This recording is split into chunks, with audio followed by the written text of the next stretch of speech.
There are a range of different inclusive teaching activities that you can do in your classroom, and these are just a few ones that I've done on placement and ones that I'll continue to develop in once I go out into the teaching force, and ones that I'm developing right now as well.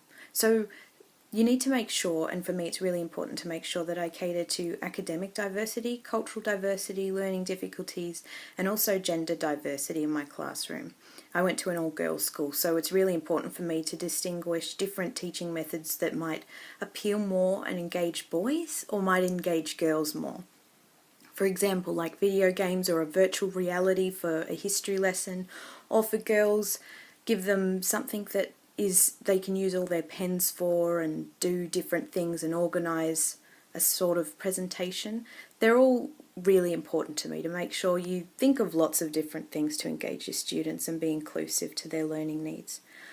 On placement last year, I made sure I catered to high achieving students because I was teaching BCE history, and even though I'd done World War I and the Cold War in year 11 and also in year 12, I was really scared that the students were going to know more than me in it. So I made sure I improved my professional knowledge substantially in those areas so that I could help them best succeed and grow in their learning even more. Even though they were a 99 ATAR student, I knew that they'd get that.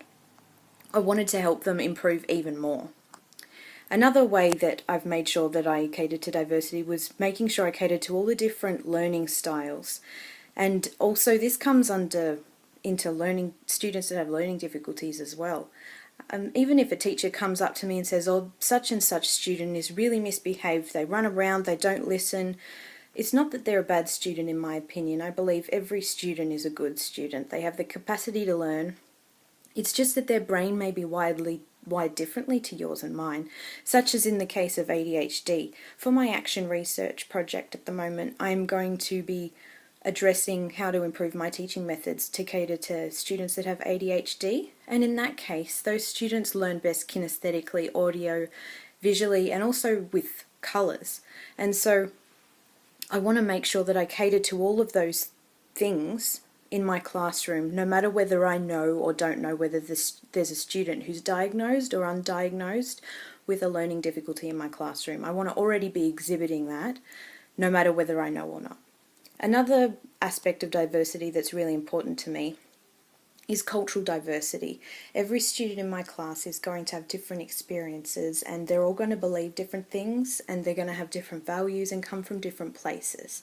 And it's important to me to make sure that they feel like they're accepted and like they belong in my classroom.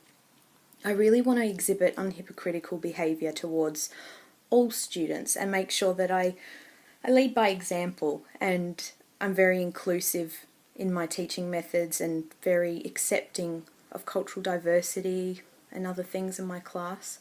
So yeah, these are just a few of the ways that I have and will continue to develop catering to inclusive teaching strategies in my classroom.